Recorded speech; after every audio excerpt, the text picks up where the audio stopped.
नमस्कार, मी धनश्री शिंदे आपल्या धनश्रीज किचनमध्ये स्वागत करते।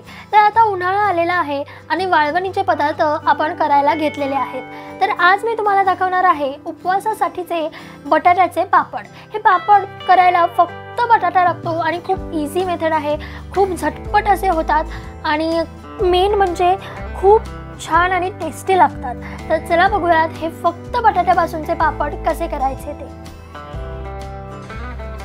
तर त्यासाठी आपल्याला 4 मोठे बटाटे घ्यायचे आहेत। तुम्ही ते बघू शकता, मी असे मोठे मोठे असे बटाटे घेतलेत।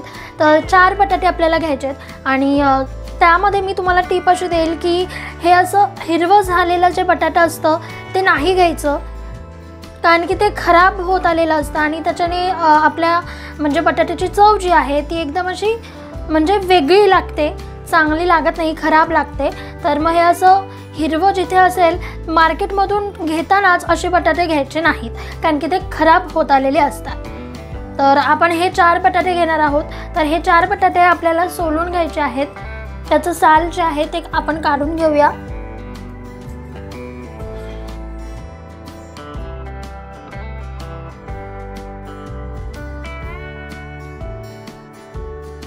तर इथे मी सगळ्या बटाट्यांचे साल काढून घेतलेले आहेत आणि बटाटे जे आहेत ते पाण्यामध्येच ठेवलेले आहेत।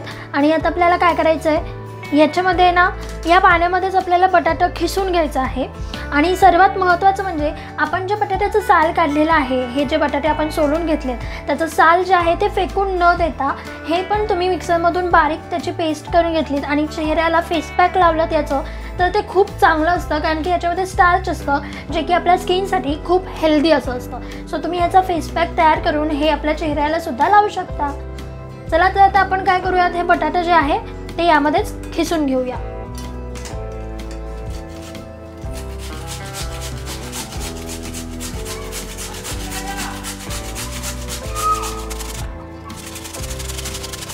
बटाटा खिसल्यामुळे काय होईल की आपण ते मिक्सरमध्ये बारीक करताना असं लवकर बारीक होईल, जास्त वेळ नाही लागणार आणि मिक्सर आपला खराब पण नाही होणार। आणि ते पाण्यातच असं खिसायचं म्हणजे बटाटा जे आहे ते लाल पडणार नाही।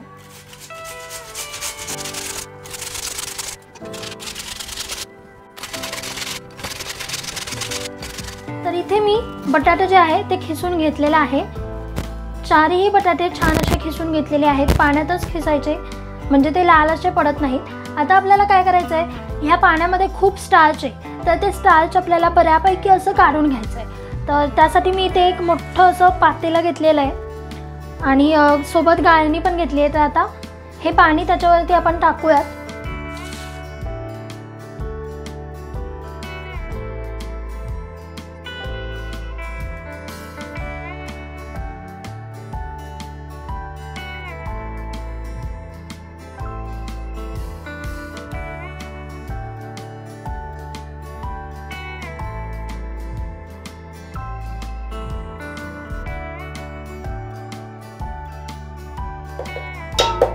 तर आता आपल्याला काय करायचं आहे, हे लगेचच मिक्सरला टाकून आपल्याला छान असं पेस्ट करून घ्यायची आहे।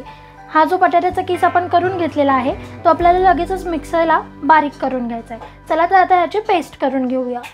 तर आता आपल्याला काय करायचं आहे, मी इथे मिक्सरचं भांडं घेतलेलं आहे। हा जो बटाट्याचा किस आहे तो आपल्याला बारीक करून घ्यायचा आहे, ह्याची बारीक अशी पेस्ट करून घ्यायची आहे। तर बॅचेसमध्ये मी ह्याची पेस्ट करून घेते। मिक्सरला छान मस्त बारीक असं पेस्ट करून घ्यायचं। तर बॅचेसमध्ये आपण ह्याची पेस्ट करून घेऊया।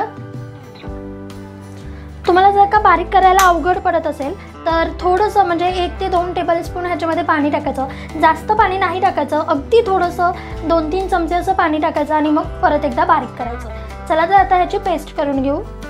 तर इथे मी मिक्सरमधून बारीक करून घेतलेलं आहे। हे पहा, आपण बटाटा जे आहे ते खिसून घेतलं होतं, त्यामुळे एकदम लवकर असं बारीक झालं आहे आणि छान असं बारीक झालेलं आहे, तुम्ही इथे बघू शकता। हे असं आपल्याला पेस्ट करून घ्यायची आहे बटाट्याची। चला तर आता आपल्याला हे गाळून घ्यायचं आहे, म्हणजे जर का त्याच्यामध्ये समजा बटाट्याचे तुकडे राहिले असतील तर ते पण निघून जातील आणि आपल्याला छान मस्त बारीक अशी पेस्ट भेटेल। तर असं हे गाळून घ्यायचं एका बाउलमध्ये।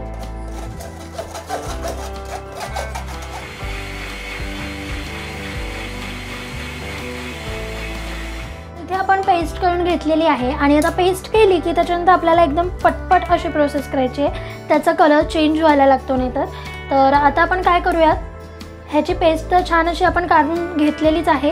आता आपल्याला हे मोजून घ्यायचं आहे की हे नक्की किती आहे. तर मी इथे एक मोठा बाउल घेतला आहे. 1 कपच्या मेजरमेंट प्रमाणे आपण हे मोजून घेऊया. 1 2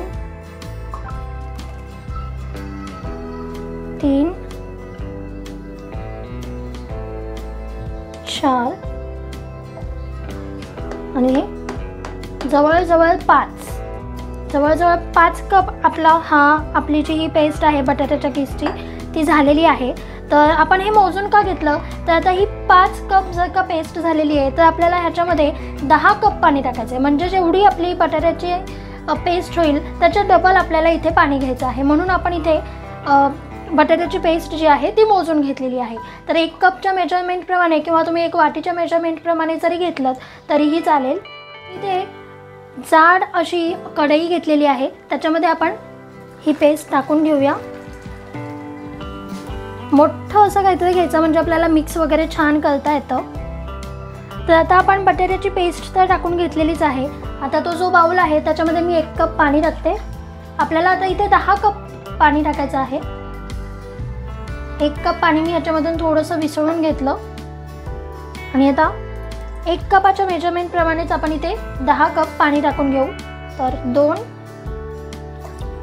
3 4 5 6 7 8 9 आणि 10. आपण इथे असेच म्हणजे जे आपण मेजरमेंट घेतलं होतं 1 कपाचं त्या कपाप्रमाणेच 10 कप पाणी टाकलेलं आहे, कारण की आपली पेस्ट जी होती ती 5 कप झाली होती. तर आता हे छान असं मिक्स करून घेऊयात.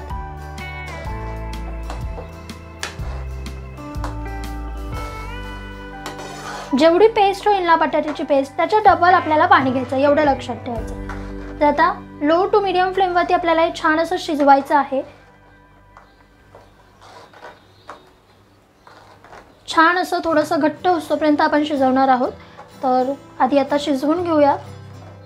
गॅसची फ्लेम जी आहे ती लो टू मीडियमच ठेवायची. शिजवताना ह्याला असं सारखं मिक्स करत राहायचं, कारण की बटाट्यामध्ये स्टार्च असल्यामुळे ते खाली लगेचच असं चिटकू शकतं. त्यामुळे सतत असं मिक्स करत हलवत असं आपल्याला हे शिजवून घ्यायचं आहे.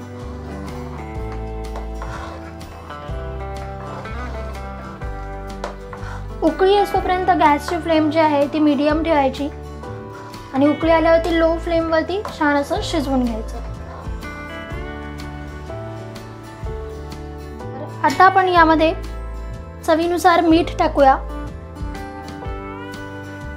मीठ ते घट्ट व्हायच्या आधीच टाकायचं, म्हणजे कसं मीठ छान असं त्या मिश्रणामध्ये मिक्स होतं.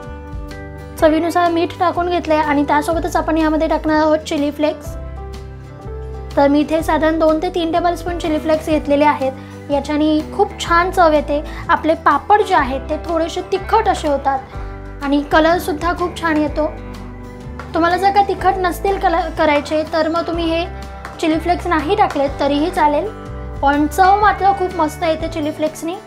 आणि हो, सर्वात महत्त्वाची गोष्ट म्हणजे मीठ टाकताना ते थोडं कमीच टाका, कारण की जेव्हा आपण पापड वाळवल्यानंतर पापड अजून जास्त खारट होतात, त्यामुळे मीठ थोडंसंच टाका. हे असे बुडबुडे यायला लागले की समजायचं आपलं मिश्रण जे आहे ते शिजत आलेलं आहे. तर आता हे आपलं मिश्रण तयार झालेलंच आहे. तुम्ही इथे बघू शकता. हा असा एवढा घट्टपणा यायला पाहिजे मिक्सरला आपल्या, कारण की थंड झाल्यावरती ते अजून थोडंसं घट्ट होतं. तर ही प्रोसेस व्हायला साधारण 15 ते 20 मिनटं लागतात. इतका घट्टसरपणा आला पाहिजे. मी इथे मीडियम फ्लेमवरती छान असं लो टू मीडियम फ्लेमवरती छान असं हे करून घेतलेलं आहे. आता मी गॅसची फ्लेम बंद करते आणि आता आपल्याला हे थोडं थंड करून घ्यायचं आहे. आपल्याला पापड करताना ते थोडंसं मिक्सर जे आहे ते कोमट पाहिजे. तर आता हे खूप जास्त गरम आहे. आपण हे थोडंसं थंड करून घेऊ आणि मग बघूया. मिश्रण थोडंसं कोमट झालेलं आहे। आता आई आणि मी टेरेसवरती जाऊन छान असे पापड घालून घेतोय। पापड जे आहेत ते अगदीच लहान किंवा अगदीच मोठे किंवा अगदीच जाड आणि किंवा अगदीच बारीक असे नको आहेत, तर मीडियम साईजचेच आपल्याला पाहिजेत। जास्त जाडसुद्धा नको आहेत आणि जास्त बारीकसुद्धा नको आहेत। तर मग छान असे पापड घालून घेऊयात। पापड घालण्यासाठी मी इथे प्लास्टिकचा कागद वापरलेला आहे, तर तुम्ही सुद्धा प्लास्टिकच्या कागदावरतीच पापड जे आहेत ते बनवून घ्या। म्हणजे काय की पापड वाळल्यानंतर ते अगदी इझिली असे निघतात, चिटकून असे बसत नाहीत।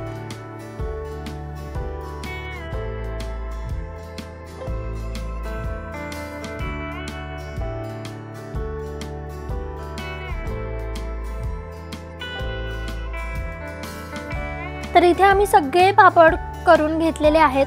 आता हे 2 दिवस छान असे उन्हामध्ये वाळवून घेऊया। तर इथे आपले फक्त बटाट्याचे पापड तयार आहेत। अगदी एकाच दिवसात हे वाळतात, पण तरी सुद्धा आम्ही 2 दिवस उन्हामध्ये छान असे वाळवून घेतलेत आणि इथे आपले बटाट्याचे पापड तयार आहेत। खूप छान असे दिसतायत आणि नुसतेच खायला म्हणजे न तळताच खायला खूप टेस्टी लागतात। आम्ही तर 7-8 पापड तर असेच संपवलेले आहेत न तळता। आणि त्यासोबतच तुम्ही बघू शकता आपले पापड जे आहेत ते किती मस्त झालेत, अगदी ट्रान्सपरंट असे झालेले आहेत। माझी बोटंसुद्धा पापडाच्या मागून असे दिसत आहेत, इतके छान ट्रान्सपरंट असे झालेले आहेत। चला तर आता यांना तळून बघूया। तर तुम्ही इथे बघू शकता किती छान असे आपले पापड जे आहेत ते तळले जात आहेत। तेल आधी छान असं गरम करायचं आणि मग गॅसची फ्लेम मीडियमला ठेवायची आणि मीडियम फ्लेमवरती हे पापड तळून घ्यायचं। पापड तळायला अगदी काही सेकंद लागतात, खूप लगेचच हे पापड तळलं जातं। तर आता याच प्रकारे आपण पापड तळून घेऊया। वाव, किती मस्त असे तळले जातात, तुम्ही इथे बघू शकताय। तर इथे मी सगळे पापड तळून घेतलेले आहेत आणि खूप छान मस्त असे झालेले आहेत, अगदी कुरकुरीत असे झालेले आहेत। तुम्ही बघू शकता, मी इथे तोडून पण दाखवलेलं आहे, खूप कुरकुरीत असे झालेत। अनफॉर्च्युनेटली काय झालं की तो व्हिडिओ करताना माझा माईक बंद होता, त्यामुळे तुम्हाला तो आवाज ऐकवता नाही आला, पण काही हरकत नाही। तुम्ही जर का हे पापड करून बघितले तर ते खूप छान कुरकुरीत असे होतात। तर तुम्ही सुद्धा या उन्हाळ्यामध्ये हे फक्त बटाट्याचे पापड नक्की करून बघा। महाशिवरात्रीला सुद्धा चालतील असे आहेत, उपवासाच्या वेळेस तुम्ही हे करून खाऊ शकता। असेच वर्षभर करून ठेवले आणि उपवासाच्या वेळेस तळले तर खूपच मस्त। तुम्हाला जर काही रेसिपी आवडली असेल, रेसिपीला लाईक करा, तुमच्या फ्रेंड्स आणि रिलेटिव्हजला नक्की शेअर करा आणि जर तुम्ही धनश्रीज किचनला सबस्क्राईब नसेल केलं तर लगेचच जावा सबस्क्राईब करा। त्यासोबतच बेल आयकॉनवरती क्लिक करायला विसरू नका। बाय बाय, लवकरच भेटूयात नवीन रेसिपी घेऊन।